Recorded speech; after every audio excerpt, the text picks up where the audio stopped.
చేయలా.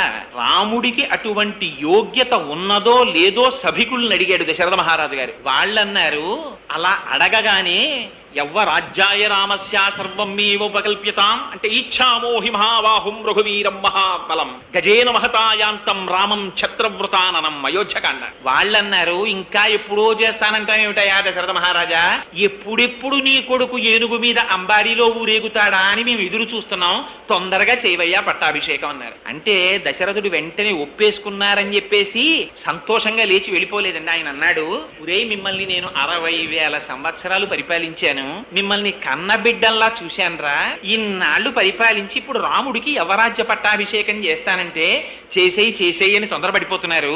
నా పరిపాలనలో మీకు వచ్చిన కష్టం ఏమిటి, రాముడు వస్తే మీకు వచ్చే సుఖం ఏమిటి చెప్పండి రా అన్నారు. ఇది రాముడి ధర్మబద్ధతకి వాల్మీకి మహర్షి ప్రజల చేత ఇప్పించిన తీర్పు. యువరాజు అవడానికి కావలసినటువంటి లక్షణములతో కూడిన వాడై రాముడు ప్రవర్తించాడా లేదా, ఇది ఎవరు నిర్ణయించాలి? తండ్రి కాదు నిర్ణయించవలసినది. ఇది నిర్ణయించవలసిన వారు వాల్మీకి మహర్షి కాదు, ఇది నిర్ణయించవలసినటువంటిది వశిష్ఠుడు కాడు, ఇది నిర్ణయించవలసినది కౌసల్య కాదు, ప్రజలు నిర్ణయించాలి. నిర్ణయించడంలో కూడా అందులో తెలివైన వాడు టక్కరివాడు లేచి చెప్పడం కాదు. నిజంగా గుణం ఉంటే కోమాబిళ్ళ ఎలా ఉందే అని అడిగారు అనుకోండి, పిల్లలందరికీ మీరు కోమాబిళ్ళలు పెట్టి పిల్లలందరూ మూకుమ్మడిగా అనాలి, తీయగా ఉంది నాన్నగారండి అని.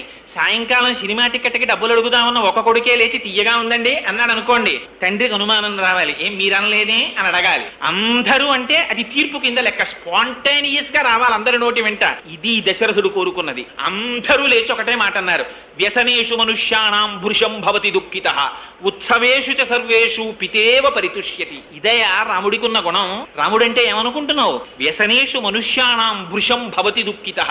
రాముడు ఎంత గొప్పవాడంటే తన రాజ్యంలో ఉండేటటువంటి వారికి ఏదైనా కష్టం కలిగితే తల్లి ఏడిచినట్టు ఏడుస్తూనే ఉంటాడు.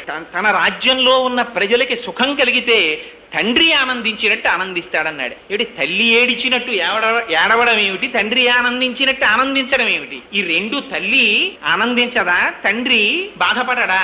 మరి ఇలా ఎందుకు మాట్లాడినట్టు? దీనికి మహానుభావులు అప్పలాచార్య స్వామి వారు అద్భుతమైన వ్యాఖ్య రాశారు ఈ శ్లోకానికి. ఆయన అన్నారు, తల్లి ఏడవడం అంటే ఎప్పుడూ ఏడుస్తూనే ఉంటుందిట పిల్లాడికి వచ్చిన కష్టానికి. దానికి ఎంత గొప్ప ఉదాహరణ రాశారంటే, ఒకనాడు ఒక తల్లి ఒక చంటి పిల్లవాడిని ఒళ్ళో పెట్టుకుని పక్క ఇంటి ఆవిడ వచ్చి మాట్లాడుతుండగా కబుర్లలో ఉండిపోగా ఈ పిల్లవాడు పాకుతూ వెళ్లి పక్కనే ఉన్నటువంటి బావిలో పడిపోయాడు. ఈ తల్లి పక్కనున్న ఆవిడతో మాట్లాడుతూ పిల్లవాడు పడిపోయాడనేటటువంటి విషయాన్ని తర్వాత గమనించినదై పెద్ద పెట్టున కేకలు వేస్తే ఇరుగు పొరుగు వారు వచ్చి ఆ పిల్లవాడిని పైకి తీశారు, వాడు రక్షింపబడ్డాడు. ఒక 25 సంవత్సరముల తర్వాత ఏ తల్లితో కబుర్లాడుతుండగా ఈ పిల్లవాడు నూతులో పడిపోయాడో ఆ తల్లి మళ్ళీ ఒకనాడు ఇంకొక ఊర్లో వీళ్ళకి తటస్థించింది. ఓహో నువ్వా అంటే నువ్వా అనుకుని ఇద్దరు మళ్ళీ ఈవిడింటికి వచ్చారు, కూర్చున్నారు, అరుగు మీద మాట్లాడుకుంటున్నారు. 25 సంవత్సరముల క్రితం పిల్లవాడిగా ఉండగా నూతిలో పడిపోయిన వాడు ఇప్పుడు అంత వాడై పెద్ద సూటు బూటు హ్యాటు వేసుకుని కారులోంచి తిరిగి ఇంట్లోకి వెళ్ళిపోతున్నాడు. ఈ కూర్చున్న అమ్మలక్కంది,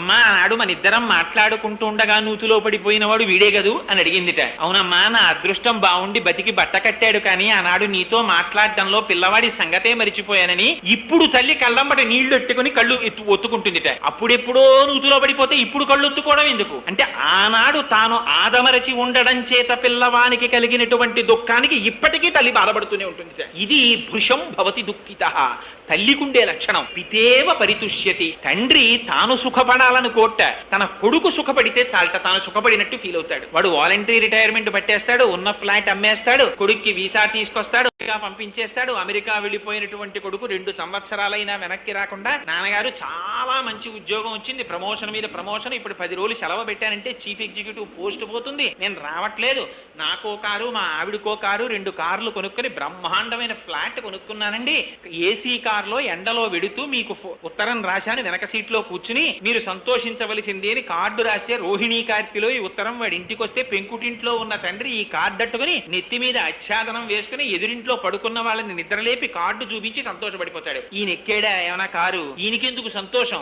ఈయన ఎక్కక్కర్లా, తన కొడుకు ఎక్కితే చాలు ఈయన సంతోషపడిపోతాడు. పితేవ పరితుష్యతి, ఇది తండ్రికొక్క ఒక్కడికే ఉంటుంది ఈ లక్షణం. ఈ రెండు రాముడిలో ఉన్నాయా. వ్యసనేషు మనుష్యాణం భృశం భవతి దుఃఖితః ఉత్సవేషు చ సర్వేషు పితేవ పరితుష్యతి. అందుకని అటువంటి వాడు రాముడు కనుక మాకు రాముడు యువరాజుగా కావాలన్నారు. దశరథ మహారాజు గారు పిలిచి అన్నాడు, రేపు పొద్దున్న నీకు యవరాజ్య పట్ట అభిషేకం చేస్తాను రామా, కానీ ఈ విషయం భరతుడికి తెలియకూడదు, ఆయన వచ్చే లోపలే నీకు అయిపోవాలన్నాడు. ఏం నాన్నగారు ఎందుకలాగా అని రాముడు అడగలేదు. తండ్రి నిర్ణయించాడు అంతే. ఇంకొక విషయం, ఈ విషయం మీ మామగారికి చెప్పకు సుమా అన్నాడు. ఏమంటే మా మామగారికి తెలిస్తే ఏమవుతుంది నాన్నగారు అని రాముడు అడగలేదు. తండ్రి గారు నిర్ణయించారు, తనకి శిరోధార్యం అంతే. ఎప్పుడు చెప్పాడు ఈ మాట? పితుర్వచన నిర్దేశాత్ పితుర్వచన కారణాత్. తండ్రి ఏం చెప్తే అది చేయడానికి కొడుకు అంతే రాముడి దృష్టిలో. ఆయన అడగలేదు. రాత్రి ఉపవాసం చేసి రేపు పొద్దున్న రా అన్నాడు. రాత్రి వెళ్ళాడు, భార్యతో కలిసి ఉపవాసం చేసి పూజా మందిరంలో పడుకున్నాడు. మరునాడు ఉదయం లేచాడు. రామాయణం ఎంత ధర్మం అంటే, శుభకార్యం మీద భర్త వెడుతుంటే భార్య భర్తతో పాటు గడప దాటి బయటికి వచ్చి సాగనంపకూడదు, ఆ కార్యం నెరవేరదు, శుభకార్యం. అందుకని సీతమ్మ తల్లి గడప దాటి బయటికి రాకుండా గడప లోపల ఉండి రాముణ్ణి సాగనంపింది. సాగనంపితే రామచంద్రమూర్తి వచ్చారు. మొదలు నరికేసిన చెట్టులా పడిపోయి ఉన్నాడు హంసతులికా తల్పం మీద దశరథ మహారాజు గారు. కైకేయి ఒక్కతే కూర్చుని ఉంది. అమ్మా నాన్నగారు యవ్వరాజ్య పట్టాభిషేకం చేస్తానన్నారు, తండ్రి గారికి నమస్కారం చెయ్యాలనుకుంటున్నారు, ఏరమ్మా అని అడిగింది. అడిగితే ఆవిడంది, లేదోయ్ రాత్రి 2 వరాలు అడిగాను మీ నాన్నగారిని, ఆ వరాలు విన్నప్పటి నుంచి ఇలా పడిపోయాడు మీ నాయన.